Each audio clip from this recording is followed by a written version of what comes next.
এবছর কোনো রকম পিঠে রেসিপি আমি আজ পর্যন্ত দিতে পারিনি, তার জন্য আমি অনেক দুঃখিত। যদিও আমাদের বাড়িতে পৌষ সংক্রান্তির দিন থেকেই পিঠে পরব শুরু হয়, পুরো মাঘ মাস ধরে আমাদের বাড়িতে পিঠে বানানো হয়। আজ খুবই সহজে ভাপা পুলি পিঠা রেসিপি শেয়ার করছি। সর্বপ্রথম আমি গ্যাসের মধ্যে একটা কড়াই চাপিয়ে তার মধ্যে এক বাটি ভর্তি করে জল দিয়ে দিয়েছি, আর দিয়েছি সামান্য পরিমাণে লবণ। মানে আমি এখানে যা চালগুড়ি অ্যাড করব সেই পরিমাণে লবণ দিয়েছি। তোমরা নিজেদের প্রয়োজন অনুসারে লবণটা কম অথবা বেশি করতেই পারো।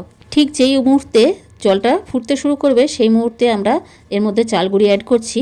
আমি এখানে 3 কাপ ভর্তি করে চালের গুঁড়ি দিয়েছি, মানে প্রায় 1 কেজি চাল হবে। আর স্প্যাচুলার সাহায্যে খুব ভালো করে চাল গুঁড়িটাকে জলের সাথে মাখিয়ে নেব। প্রয়োজন পড়লে ওপর থেকে আমরা অল্প অল্প করে জলের ছিটে দিতে পারি, আর খুব ভালো করে চাল গুঁড়োটাকে মেখে নেব। খুব ভালোভাবে চালের গুঁড়িটাকে মেখে নিতে হবে, যাতে কোনো রকমভাবে পিঠেটা ফেটে না যায় আর একদম নরম তুলতুলে হয় পিঠেগুলো। এখন আমার চাল গুঁড়িটা খুব ভালো করে মাখা হয়ে গেছে।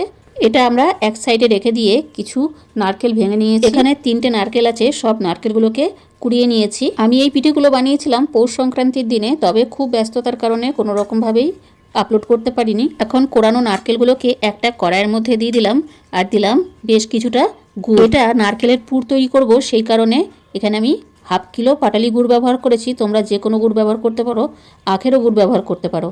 এখন গ্যাসের ফ্লেমটাকে একদম লোতে রেখে বেশ কিছুক্ষণ ধরে নাড়াচাড়া করতে করতে কিছুক্ষণ পরই দেখবে গুড়টা মেল্ট হতে শুরু হয়েছে।